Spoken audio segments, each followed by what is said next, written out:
The American Society of Retina Specialists is the largest organization of retina specialists in North America, representing thousands of physicians in all 50 U.S. states, the District of Columbia, Puerto Rico, and more than 63 countries.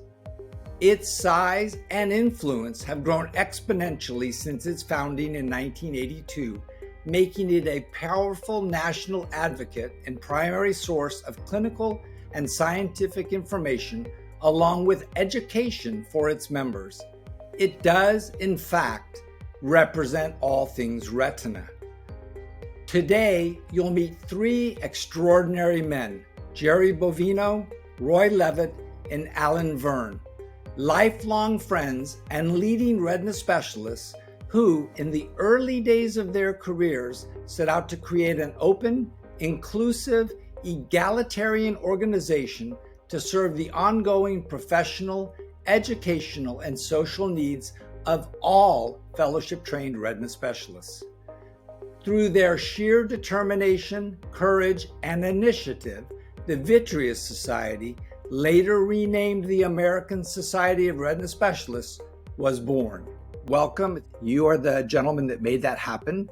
And we're going to talk a little bit about your story and the story of the society.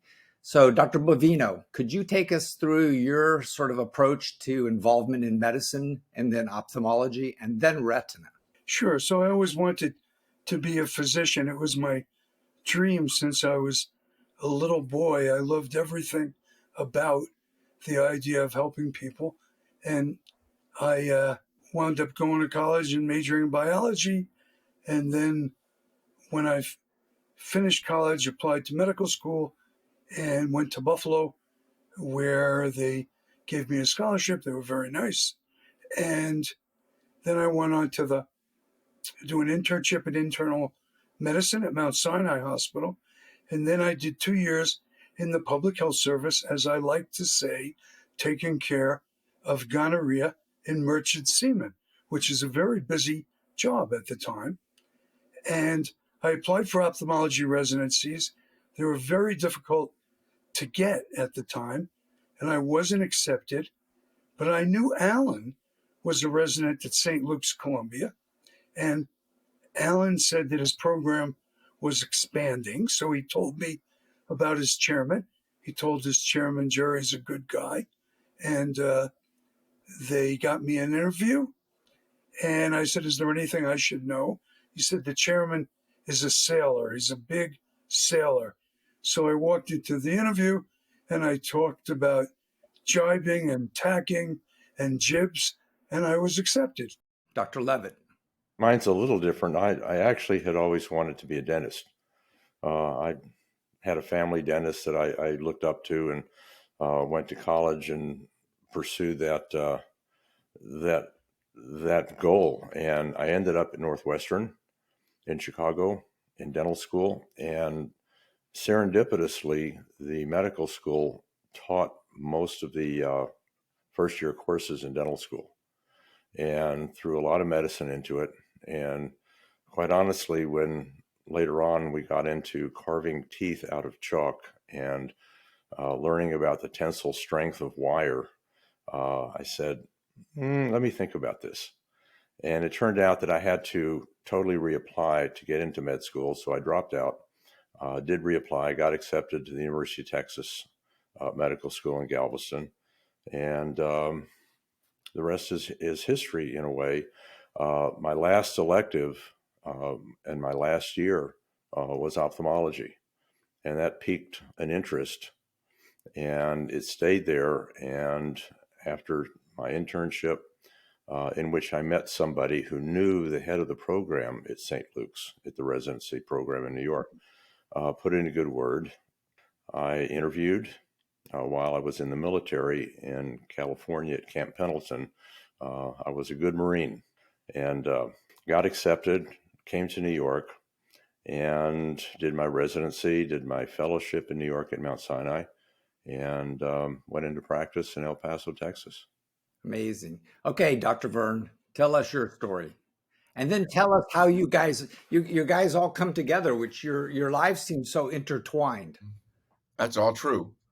Let's see. My first exposure really is I went with my mother. She had to go for a glaucoma check. I was maybe 10 years old. And I was waiting outside in the waiting room for my mother.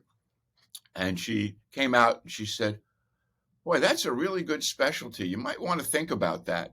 Subsequently, when I got to medical school, and you have to decide what you want to do. You want to do general medicine, you want to do surgery, whatever it is you want to do.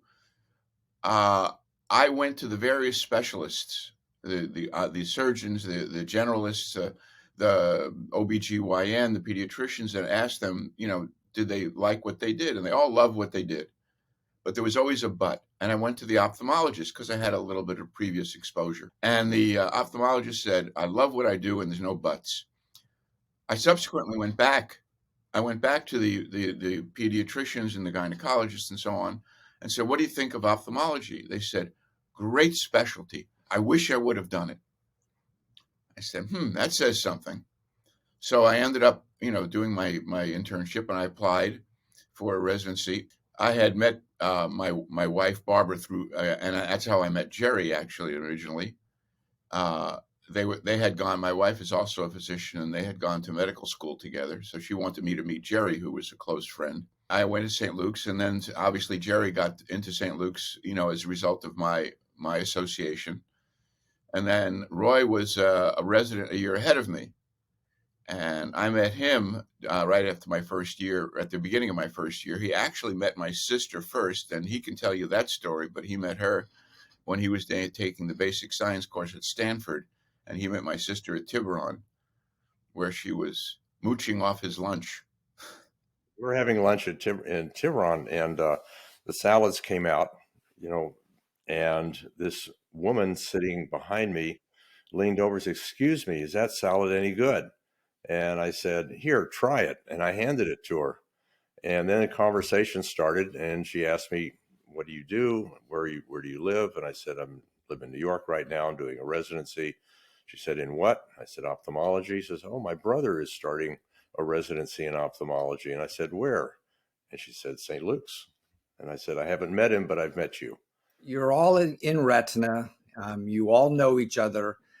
Talk me through how that first conversation about the Vitreous Society begins. Where are you, and what takes place? I'd like to emphasize that even though the three of us all participated in this, we never would have gotten it done if it weren't the three of us working together, because we each were part of this tripod of trying to generate a new society. And I've told this story. I was in Monte Carlo at a surgical meeting, eye surgery, and I met one of our colleagues who had started a new journal. And I told my wife, Esther, that he started a journal. And she said, "What can you start?" And we were all frustrated, all of us, because there was no open organization that would allow young retina and vitreous specialists to learn and teach with their colleagues. Because the Retina Society, the Macula Society, were fairly closed at the time. So I said, "I don't know what I could start." And my wife said, "Well, why don't you start a Retina Society?" I said, "No, Charles Gabin says that." And a Macula Society, she said. And I said, "No, Larry Singerman does that." And she said, "Well, who does the Vitreous Society?" And I went, So, but I didn't do anything. And I never could have moved past that light bulb until we were in Aspen at Poppy's Restaurant at the Aspen Retinal Detachment Society. And we were all sort of grousing, us and our wives, about the fact there was no meeting that would invite us because we were excluded. Well, let me just jump in for a second. The dinner at Poppy's, one of the reasons this subject came up at that dinner was because there was a retina meeting in Aspen at the time, and it was by invitation only. And Alan and I had invitations. Jerry did Well, I not. wasn't invited. Jerry was not, but Jerry was there skiing. And That's because you didn't shower. but anyway, as a retina surgeon, he figured, well, listen, I'm here. They're going to let me in. And they didn't. And so that's what prompted this discussion at dinner. And we all decided that we would like to form a society that was open to properly trained retina surgeons, most of whom did most of the work, across the country. Can I just jump in here with one little aside? Is that I'd like to stress the fact that nobody had anything to drink. Yeah. There was no alcohol involved. We're not going to buy that at all from the three of you, but good statement there, Alan. Okay, so keep going. Anyway, and so we talked about it, and then we said, let's just do this. And at the time, the subject did come up, I believe, among the three of us, as what are other people going to think if we do this? But we decided, let's just try this, and we divided up the work. And since I had a brother-in-law that lived in Texas and who was an attorney, I could use him to set up a 501c3 and register the Vitreous Society as an organization. And Alan would come up with the initial certificates for charter members, and Jerry would write some letters to people that we all picked that we thought would be good for membership. And then we went our own ways and went back to El Paso, and it was registered in Texas. And because it was registered in Texas, we set up the original office in my office, and I had an office manager that was able to help run the society for almost 10 years, about which time it got too big for her to do both jobs. What happens when the three of you send out letters to invite people to a society they've never heard of before? The vast majority of people who were invited were thrilled because, to be candid, they didn't have another club to go to and they weren't invited.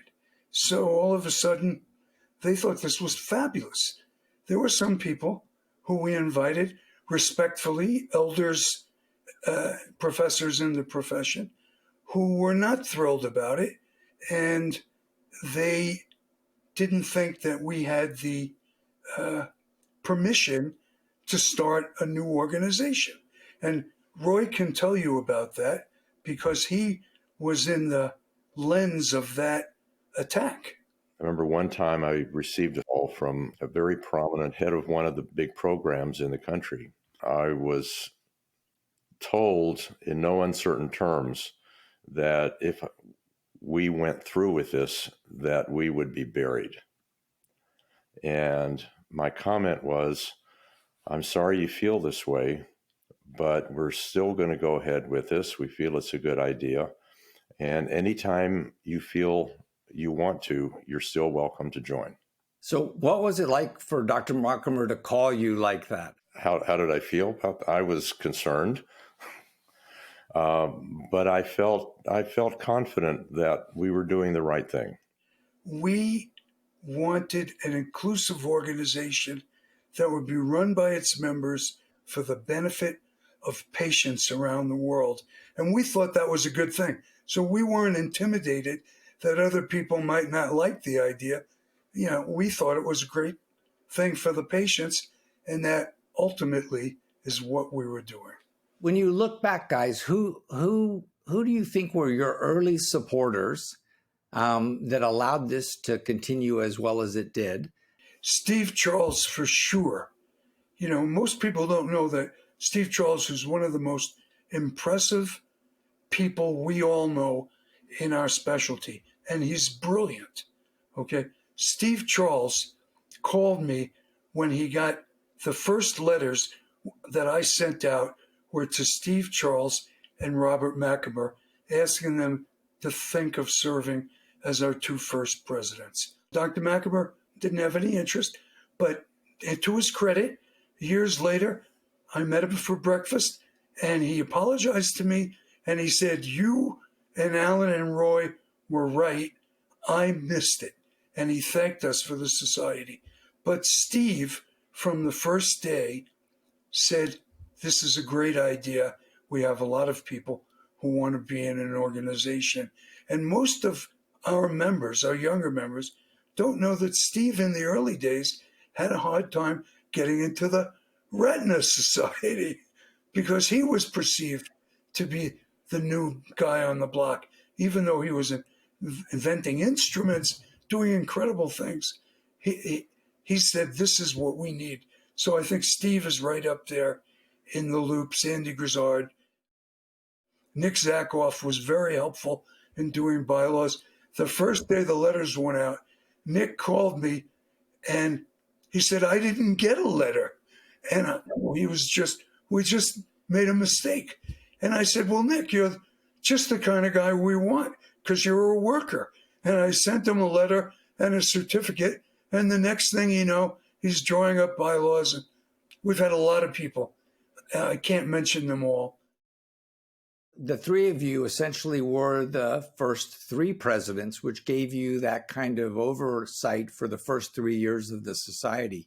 It seems to me that that must have been very important also. You know, we had what we called historical organizational memory. We knew where we started and we wanted it to evolve, but we wanted to always sort of keep our hand on the tiller so that it would go to the main two reasons that I've spoken to the membership about before, and we never let that go. One, information wants to be free. The idea of closed meetings where we're going to limit the dissemination of medical knowledge was abhorrent to us. And two, respect for your colleagues never goes out of style. Take us through the first meeting of the Vitreous Society. What was that like for the three of you? We didn't know about how to really run a meeting. We sent out invitations for papers. We sent out the certificates. We incurred the wrath of several people. But our first meeting was at Palm Springs, and we had about 50 people show up. And as people showed up, we really had no clue as to what we were doing. So we realized that we had to have some kind of an opening reception, cocktail party, whatever. So immediately that day, the same day as people were showing up, we went to the kitchen and said, can you put something together for us? And they did. And we had a cocktail party reception. People had submitted papers. And over the course of the next several days, people presented papers. And we had a business meeting, and there was no self-aggrandizement. There were no industry people. There were no booths or anything. The last night before the last scientific session of the next day, but the last night there was a dinner party, and we served dinner to everybody with spouses and so on. I remember at the first meeting, the slide projector who ran the projector was my brother-in-law, who set up the society in Texas. He came to the meeting and he ran the projector. I remember a meeting in St. Thomas where the hotel made a mistake and rented the room where the meeting was going to be to somebody else.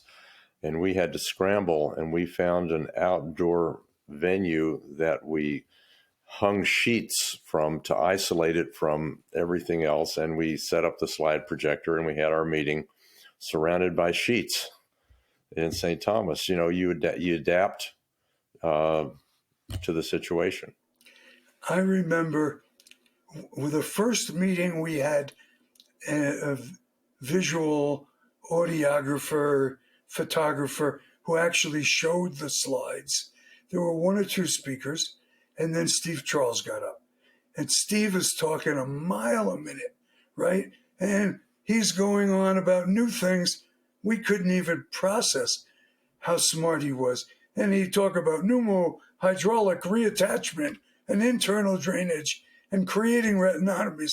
He was light years ahead of the garden variety retina specialist, and the a guy who was running the carousel or whatever, who didn't know a thing about medicine, he just looked over at me and said, "Wow, this guy's brilliant."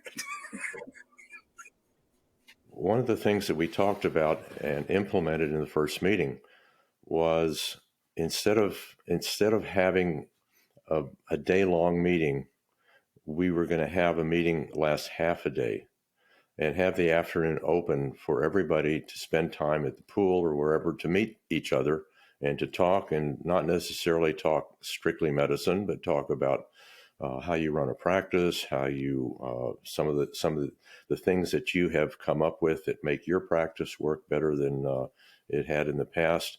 And that interchange was very important. The other change that we made, that we talked about and implemented at the first meeting, was a question and answer period after each lecture. People would question certain items that were brought up during the lecture, and the speaker could answer that. And that was also a good educational interchange. How did you guys manage to find such wonderful places year after year after year? Early on, a decision was made that we would actually have international members, which obligated us to have meetings outside of the continental U.S. But we looked for places that were enjoyable. We looked for activities that people enjoyed doing. Roy is really an advocate of all kinds of music, and at one meeting he was able to get the Drifters to be with the entertainment for the final dinner. We had meetings at Disneyland. We had meetings in Europe. We had meetings in Rome, in Paris, New York. We would have meetings anywhere where we could have a good social interaction, good events that got people. And not only it was important for us that people should come and not just fly in and fly out. They would come with their spouses or significant other. Well, for those people that were in Rome, I think they will never forget that meeting. So why don't you guys tell us why they will never forget that meeting? Larry Avens, who was the president of the organization at the time, came into the reception hall in a chariot with live horses, and everybody at the meeting was dressed in a toga, and it was just a beautiful, wonderful kind of professional silliness that made everybody feel relaxed. Wait, let me, you left out a whole bunch of stuff on that meeting. Okay. So let me just start out. First off, Kirk Packo was also involved with planning the meeting with me at that point. And Kirk Packo, as you know, is a Cecil B. DeMille type character. Together, we worked on the idea of what we're going to do.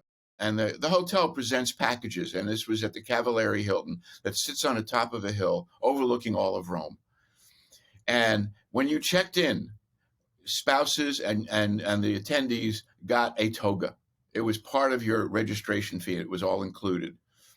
And you got the toga, and on the last night, you put the toga on. And there were some people, some professors, some of whom also were critical of our forming the society, now obviously got into it. They took the drapes off the curtains in their room, right, and wrapped them around as sashes. And so they came down, and they looked like something. You got in the elevator, you went up to the top floor, to the terrace on the top floor of the Cavalieri Hilton.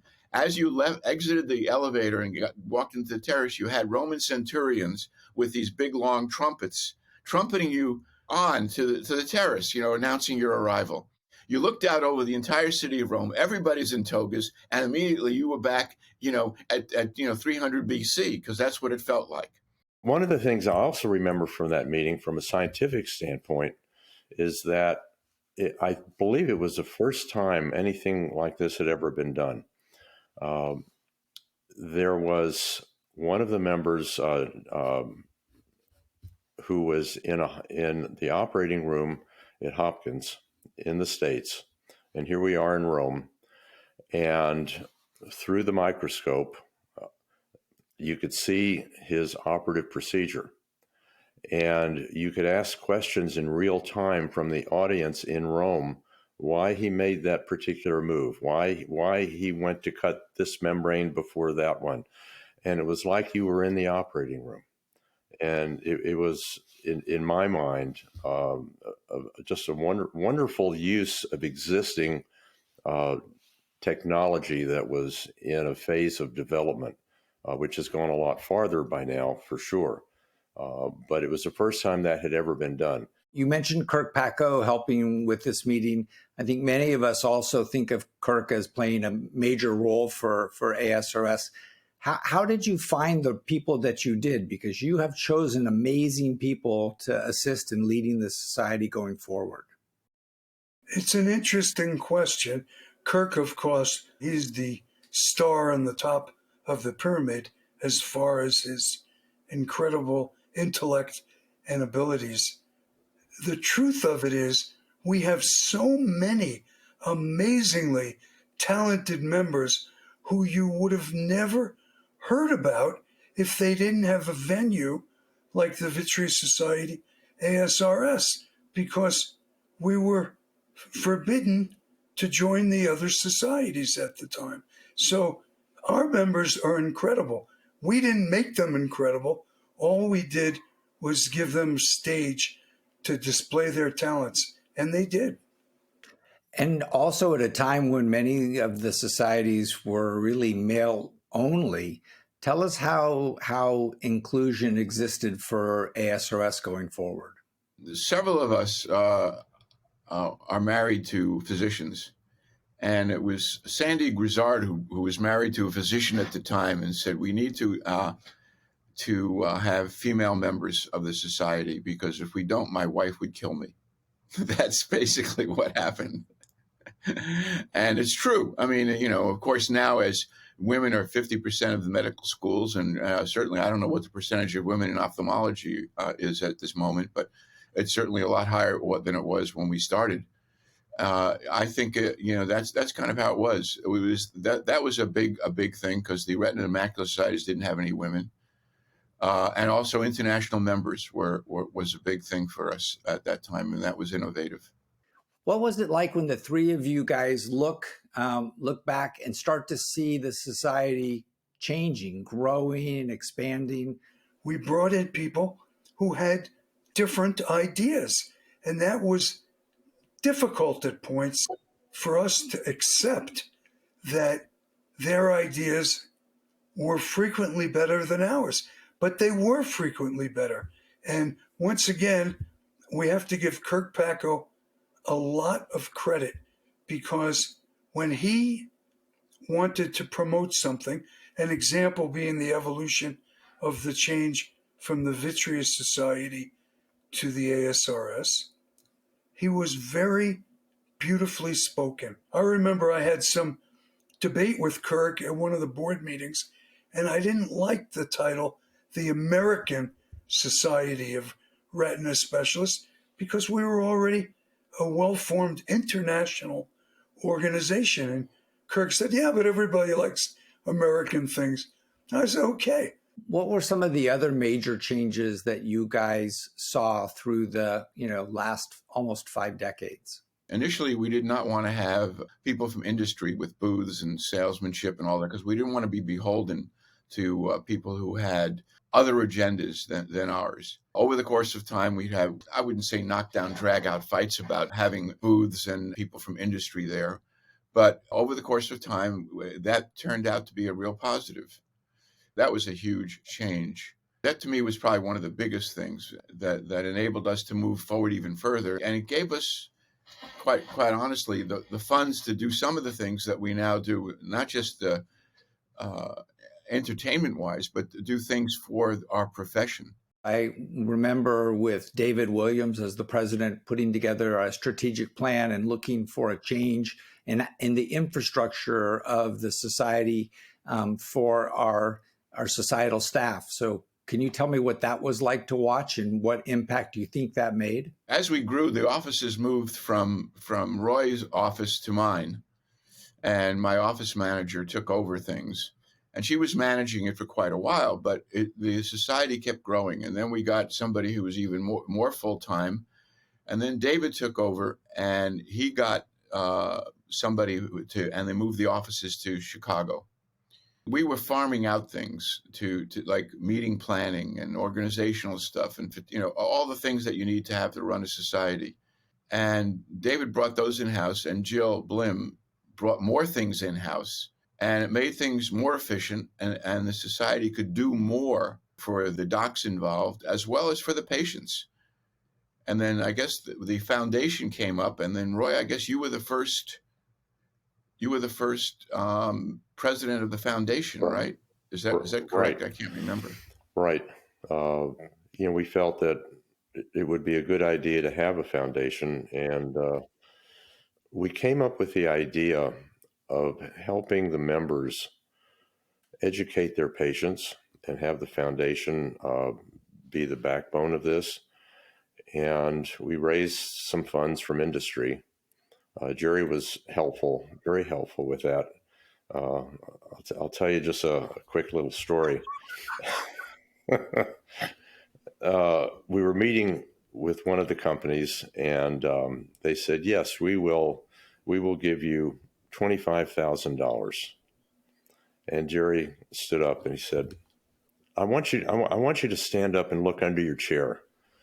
I want you to find another zero." Boy, I actually got on my hand. There's probably 10 people at this conference table. Yeah.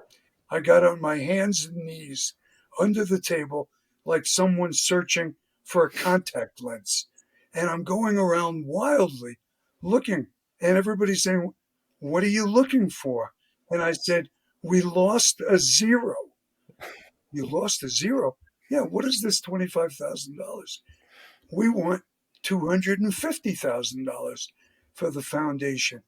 And we all laughed, and they gave it to us. They gave it to us. It's interesting that the foundation has really transitioned into that educational focus outside of the physicians, and is also the support structure for our trying to memorialize the history of retina. So I've appreciated the foundation's impact going forward. It seems stronger than it has been. The other thing that I find interesting that's a little different is that the ASRS board now is almost the size of your first meeting. So what do you think about the board size, and how did that evolve, and what role does that play? I was at the last board meeting, as was Jerry, and I made a comment at the end of the meeting because it really impressed me. The number of people that are on the board are not superfluous. They're all there because they have a mission. It's all part of the direction of the society. But the thing that impressed me the most is the competence, the intensity, the diversity of that board. And I think it reflects the best of the best. And it reflects our specialty. And I think it reflects medicine as a whole. It's a very good snapshot of what I feel medicine should strive to be doing today. I would like to circle back for a second about some of the academic stuff that the society brought to the fore.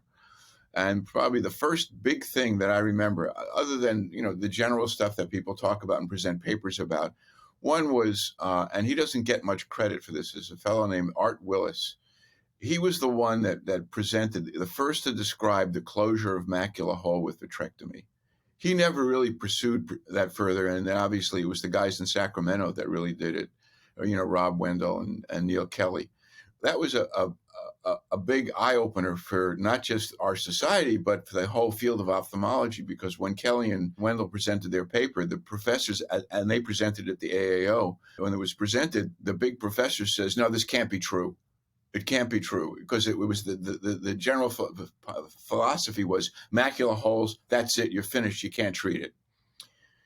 So that was one big thing that was really, really innovative, where people thought outside of the box and were doing things. They were the first, and it was Art Willis who presented that paper and then spurred everything forward. The second thing that really impressed me was the meeting in Montreal, where anti-VEGF medications were coming forward, and there was Lucentis, And there was Avastin, and you, Tim, down in Miami, knew about this, and it was presented at that meeting that Avastin really worked for macular degeneration, and that was a big thing because nobody really knew at that point. And the people from Genentech who were putting out Lucentis, making Lucentis, and Lucentis hadn't been approved yet. They were like crazed because here was this cheap drug that they were putting out. They tried to make it unavailable to ophthalmologists, Avastin, because it was so much cheaper than the Lucentis. And then what happened was, of course, compromises were made. Everybody made nice politically, and Genentech became a supporter. But that was a really big. Those were two super big things that literally changed our specialty, and those were presented first, as far as I know, at our society. Last question. What do you think your legacy to retina will be? Will it be the American Society of Retina Specialists, or do you see something beyond that? To me, creating this society and having people carry it further than we ever thought it would go is the single greatest contribution that I personally have made to medicine in general.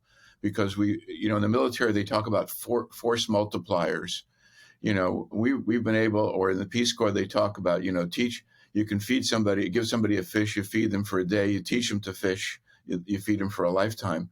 We've been able to extend our abilities on this because of the society and train people, not just in the States, but all over the world. And that is a huge, that's the biggest contribution that I can think of that I've made singularly, as a contribution. And it's because of these other two guys, because they push me forward and sometimes out, but they've pushed, and I think we've pushed each other forward. I agree. I totally agree. I really do feel that everybody, it's nice if you can feel that you've made some sort of a contribution. And this is a contribution that I think has flourished, and I think it will continue to flourish. And I feel very, very proud.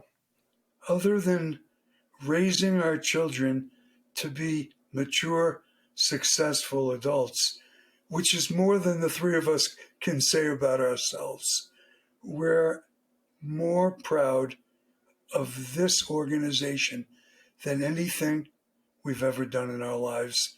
And I hope that the members will carry it to greater heights. The society has helped us, and we've helped the society, but we have great friendship, the three of us, and our wives as well. So it's been really wonderful. And we're supportive of each other, not only professionally, but clearly, even probably more importantly, in our personal lives. This has been a wonderful discussion. I appreciate your time today, Jerry, Roy, and Alan. Your vision for an inclusive society lives on today through the ASRS's work and mission. On behalf of the Society and the entire retina community, I would like to thank the three of you for your excellent work.